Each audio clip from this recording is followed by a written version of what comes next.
നമസ്കാരം.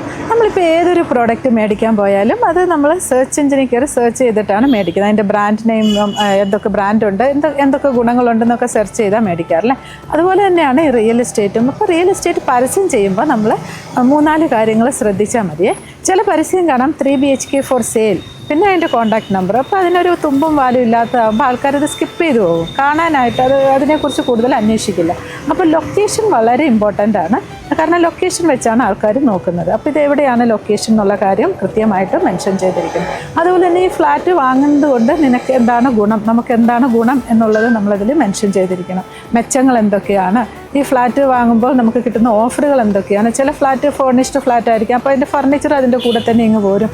അപ്പോൾ ഇങ്ങനെയുള്ള കാര്യങ്ങളൊക്കെ അതിൽ പ്രത്യേകം ഡിസ്ക്രിപ്ഷനിൽ എഴുതണം. അതുപോലെ പ്രധാനപ്പെട്ട കേന്ദ്രങ്ങളിലേക്കുള്ള ദൂരം എത്രയുണ്ട്, ആരാധനാലയങ്ങൾ, school, railway station, metro station, airport, ഇതിലേക്കൊക്കെ എത്ര ആക്സസ് ഉണ്ടെന്നുള്ള കാര്യങ്ങൾ അതിൽ എഴുതിയിരിക്കണം. അതുപോലെ തന്നെ പിന്നെ ഒരു കാര്യം പ്രത്യേകമായിട്ട് പറയേണ്ടത്, ചില ഫ്ലാറ്റ് പറയുന്നത് ഇതിൻ്റെ ഓപ്പോസിറ്റ് ഫ്ലാറ്റിന് ഇത്ര വിലയില്ലല്ലോ, ഈ ഫ്ലാറ്റിന് ഇങ്ങനെ ഇത്ര വിലയായി. അപ്പം നിങ്ങളതിൽ എന്തെങ്കിലും മുതൽ മുടക്കിയിട്ടുണ്ടാവും അല്ലേ, റിനോവേറ്റ് ചെയ്തതായിരിക്കാം, അല്ലെങ്കിൽ അത് ഇൻറ്റീരിയറോ അല്ലെങ്കിൽ ബ്രാൻഡഡ് ഫർണിച്ചറൊക്കെ ഉൾപ്പെടുത്തിയതായിരിക്കാം. അപ്പോൾ ഇങ്ങനെയുള്ള കാര്യങ്ങളും അതിൽ മെൻഷൻ ചെയ്ത് കൊടുക്കുകയാണെങ്കിൽ അത് ആൾക്കാർ പെട്ടെന്ന് ശ്രദ്ധിക്കുകയും നിങ്ങളിലേക്ക് എൻക്വയറി എത്തുകയും ചെയ്യും.